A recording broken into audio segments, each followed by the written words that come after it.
Hey everyone, I'm Jocelyn Polite with the New Music Buzz. Today we're going to start the show off a little different. In the wake of the two senseless killings of Alton Sterling and Philando Castile and the retaliatory actions of the 5 police officers who were shot and killed in Dallas, Texas, I think we need to take a little time to reflect. Last week, a black man was shot multiple times by police officers during a confrontation in Baton Rouge, Louisiana. Alton Sterling was reportedly selling CDs outside of a food mart, and the video has gone viral showing police officers pinning and restraining Sterling to the ground and before shooting him to death. Less than 48 hours later in Minnesota, another black man, Philando Castile, was shot and killed by police in his car. Castile was reaching for his identification as asked for by police. He also informed the police officers that he had a gun and a license to carry. Castile was pulled over for a broken taillight. These two incidents were followed by a retaliatory shooting in Dallas, Texas, where a veteran U.S. Army sniper shot and killed 5 police officers and injured civilians at a Black Lives Matter rally. Once again, we're faced with a tragedy that has left communities and people with a loss. Civil rights investigations need to take place now. This has got to stop. People are growing tired and people are growing angry. Come on, America, let's get it together. It's clear that we have more work to do on guns and police brutality. I hope that we can continue the dialogue and find a solution of peace. Hold on.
Our whole mission today was to move in peace and to show that LA can be unified, and not to bash the police, but to come up here and get some dialogue and some communication, because we're all angels, like he said. We all from Los Angeles, we all represent the same cause, and we all want to go home to our families. So today was the first step to many steps. Hearing and watching what happened to Alton Sterling, and then the very next day seeing another video that was just of catastrophic proportion, I was torn. Number one, as an African American, because I am African American, not because it's African Americans against the world, it's because I embody who I am, and that hurt me. That really, really hurt me. And my son asked me, why would, police do that to a man? And I had to answer. And I had to answer in a way where he would still trust and he would still believe in the police force. And I did. And that was my job as a parent. And I was torn. We are really, really destroying humanity as individuals. And if you would like to take responsibility as I am and the people are here are, we're doing it as a whole. And if we don't stop, then one by one, our lives will dwindle away, along with our families and our children's. So if you love your lives and you love your families as much as I love mine, try to think about mine as much as I think about yours. And let's try to save each other's lives before the world ends right before our eyes.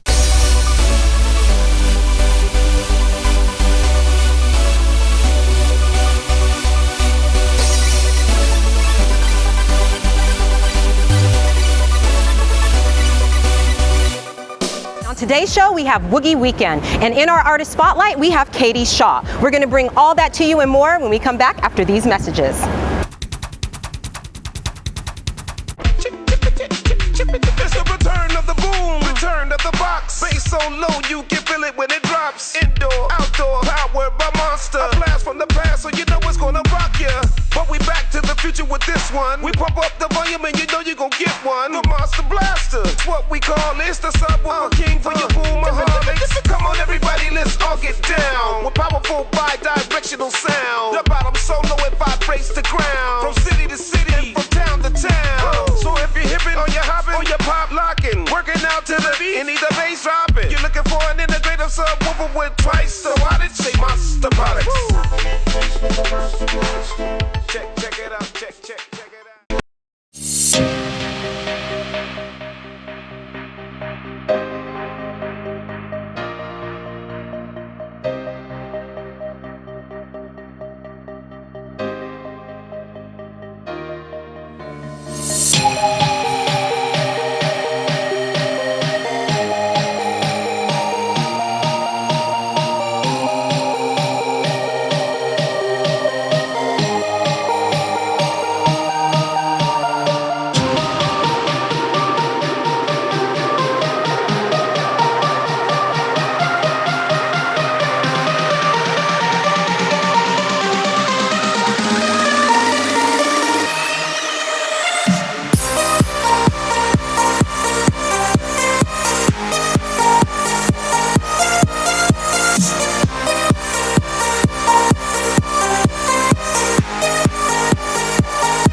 Woogie Weekend is quickly becoming one of California's prime summer music festivals.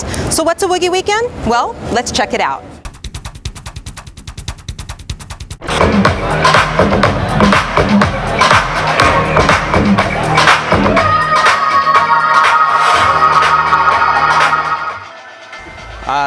Woogie Weekend's just it's a fun, small little event, all centered around house music and techno. And it's based off of the Woogie stage at Lightning in a Bottle, which is one of our most popular stages. And we kind of spun it off into its own little mini festival. It started, last year was the first year we did Woogie Weekend, and basically at LIB for the last 10 years or so, we've had a little stage called the Woogie, which grew into a really big stage. And it just built its own cult following, people that love house and techno music. So we had an opportunity to do a new event here, and we decided to do a spin-off with Wiggy Weekend and just make its own themed event. This weekend we got a lot of great artists. We have, last night Damian Lazarus played, and Mark Farina, and today we've got new Touches, Claptone, tons of great stuff all day on both stages. Really, really good artists. The music for this one, it's a team of people. There's Jesse Wright, he's been a long-time stage manager and kind of curator of the Woogie music. And then myself, I work on it with Megan Young, our artist relations coordinator. So the three of us together kind of listen to everything all year long and kind of choose what we're really feeling. I mean, it's hard to get music in our ears because there's so much of it, but I mean, people hit us up and email us, send us stuff. A lot of times we find things through just connections, friends that we trust, DJs that are constantly researching music. So if you can get it across our ears, or if we hear your name several times, then it starts to stick. We're like, all right, we'll check this out and see what's going on with that. So we kind of need to hear an artist's name multiple times, then it's like, all right, I want to see what that's all about, because I keep hearing it over and over. So I think Wiggy Weekend's different because it's simple. We keep it real simple. I mean, there's two stages, and we're playing music and having fun in the sun. And LIB has got a lot of stuff going on. There's tons of art, there's tons of workshops and classes, and a lot of different stages. And you know, it's just house music and techno. If you're not into it, maybe it's not your thing. But it's just simple. We're trying to keep it really simple and fun.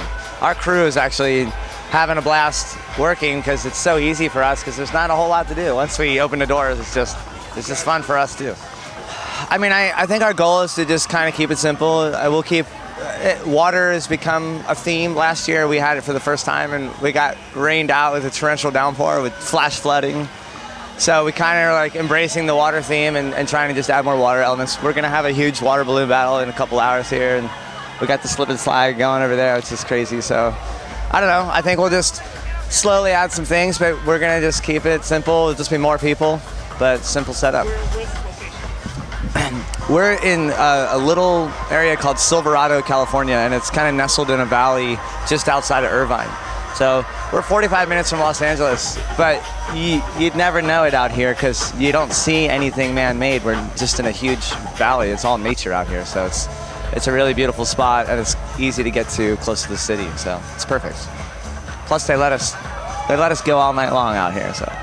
I don't see it expanding more days. I think Friday, Saturday, Sunday is it. You know, it's just stay in, get a couple good days of fun, and get out. You know, we're not trying to make it a 5-day festival or add a lot of big crazy elements. At least not at this point. Well, you can find this at thedulab.com or WoogieWeekend.com. I'm Jesse Fleming, and you've just been buzzed.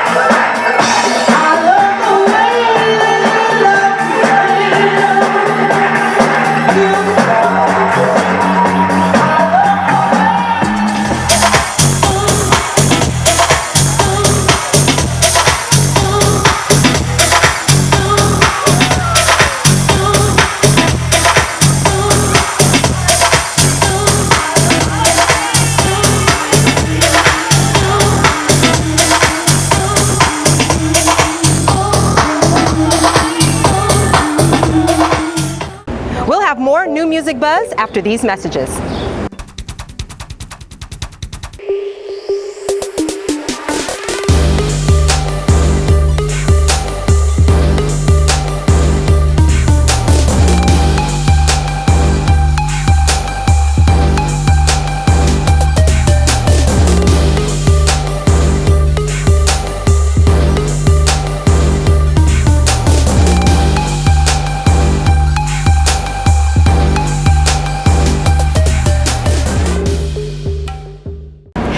everybody, I'm Chanel Herlin for the New Music Buzz.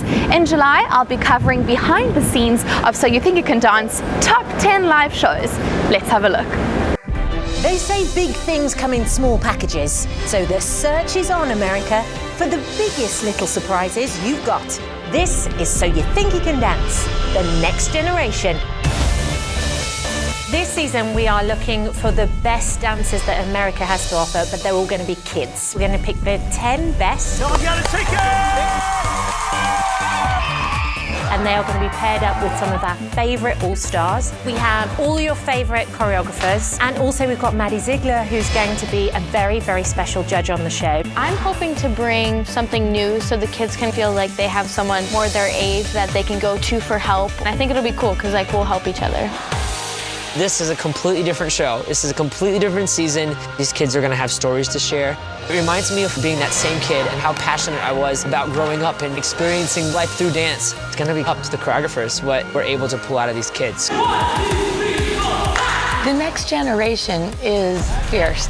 It is so amazing how such big personality comes out of such little people. We didn't hold back in our choreography, and they're bringing it. These kids literally could step on the stage and be professionals right now. That's how good they are. The contestants have grown up watching the show. They know what they're part of. Dancing is about the future. It's about the next generation of choreographers. It's about the next generation of directors. And to have this be focused on this next generation of dancers is just great. It's great.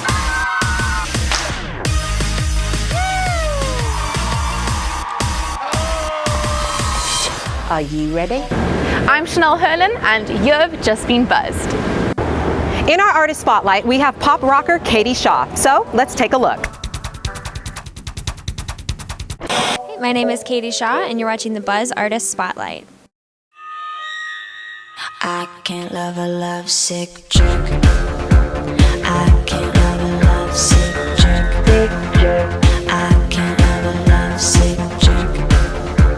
I can't love a lovesick. I can't love a lovesick. I can't love a lovesick jerk.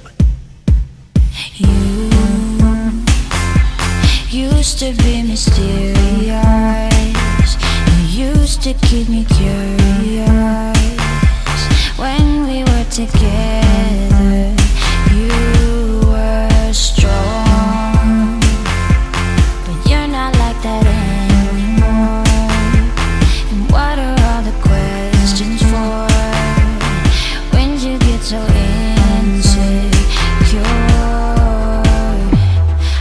this could have worked till you became a lovesick jerk.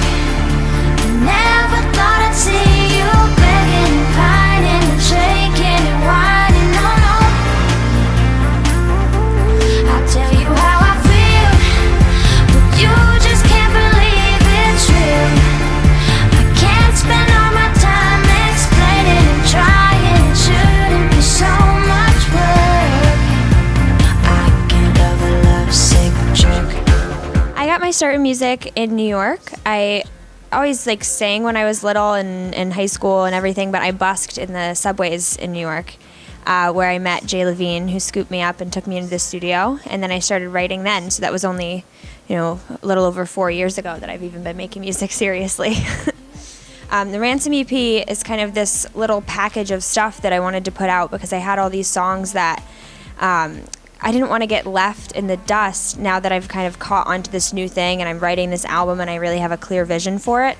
There were these other songs that I know are so great, and it was originally going to be the Ransom LP, but I just wanted to get those out somehow and have them have their fair share of promotion and videos for all of them. So it turned into the Ransom EP.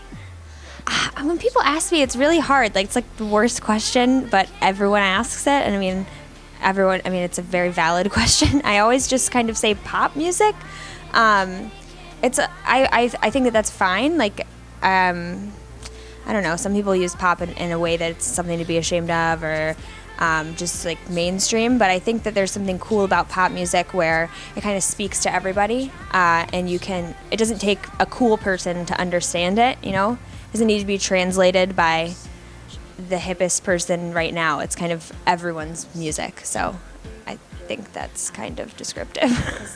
I feel like my influences, there's a difference between the people that you think are your influences and the people that actually are. We were just talking about this recently when we were writing, where I have all of these ideas of the first musicians that I kind of got into when I was figuring out what was cool, and like indie things that I was like, oh, I want to be influenced by Regina Spektor, and like I want to sound like this indie person and that indie person, but it turns out I'm more influenced by the stuff that I listened to when I was a kid and that I heard without really having much control over it, like all of these Virginia Beach artists, like the stuff that was playing on the radio when I was growing up. So I don't know, it's a toss-up. So the new single is Lovesick Jerk. I just put that video out with my friend Brian Russell Smith. We lived down the street from each other in Brooklyn, and then we actually just drove across America together. He just moved here. I moved here in January to LA. And we filmed that video in hotel rooms on our way across. So majority of it was in Denver, and then we finished it up in my apartment here in LA. So it was just him and I, kind of run and gun type thing, and we went to the dollar store and rated it and just figured we could make this kind of like pity party type deal for the Lovesick Jerk theme, and it was good. I always have so much fun, doing this stuff, being the one that's in charge and of directing and the creative direction for everything, and Brian does such a good job making all my stupid ideas come to life. The reason I wanted to make sure that music got out and that it got promoted was because I don't want to be held back by, or just be worried about making sure that I get that song out or make other songs around that sound. I can really have the freedom to do what I'm doing with this album and make sure that it speaks for itself. And then if it so happens that some of the music from the EP ends up being consistent with that, I'd be happy to put it on. Typical Catey Shaw show is really fun. I don't know. It's like a party. Like I go crazy on stage. It's when I am the most comfortable and like I just have so much fun. I whip my hair around and like sweat my balls off and like I usually wear a suit of some kind, and I just enjoy like getting in my getup and screaming and jumping around and dancing, and I get really frustrated if people don't dance, so I yell at them for that. So if you come to my show, make sure you dance. Or right now. So I'm on Facebook, Instagram, Twitter, Snapchat as Catey Shaw. Facebook is a little more formal for promotional use, and then Twitter, I have some fun with it, or I get a little more into like current events, but my most personality kind of shines on Snapchat, which is mostly just me eating and my cats playing. My name is Catey Shaw, and you've just been buzzed.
Well, go to cityloan.com or call 877-553-9071 to borrow $3,000 or more using the equity in your paid-off vehicle.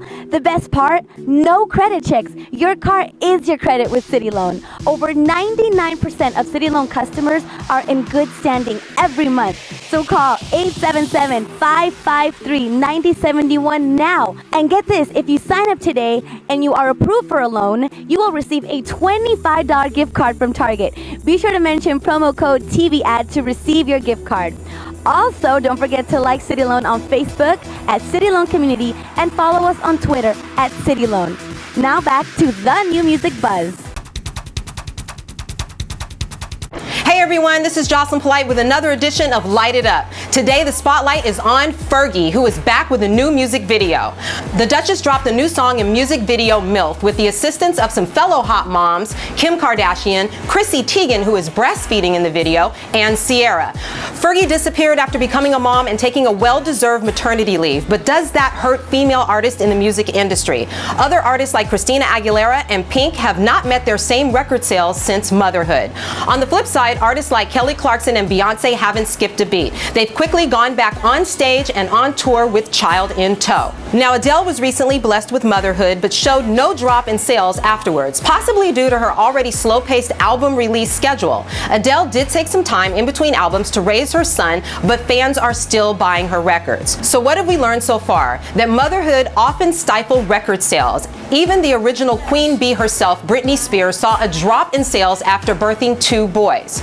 But we can attribute low sales also to the Armageddon of the music industry in the early 2000s, with Napster, free downloads, and file sharing, with record companies unable to recover getting back to the success of album sales in the early 80s and 90s. Whatever the case, Fergie looks awesome. Support the MILFs, MILF power.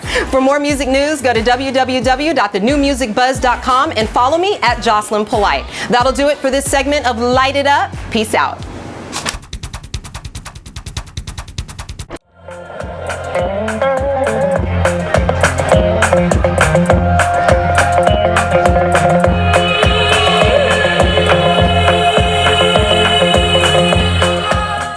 The New Music Buzz is brought to you by Spinnable. View life in 360. City Loan. Get cash for your car today. And Rockwell Watches innovative design. For more music entertainment news, go to www.thenewmusicbuzz.com.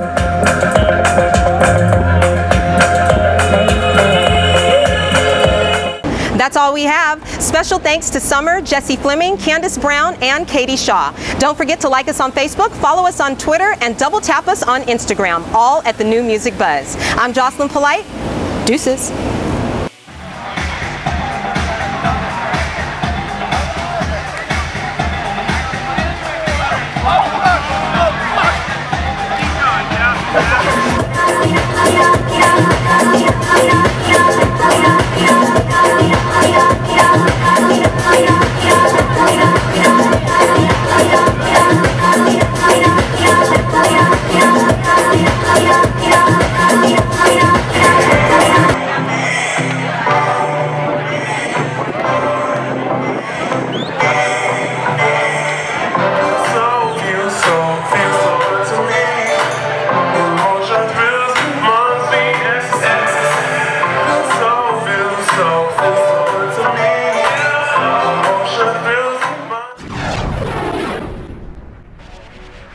Peace out.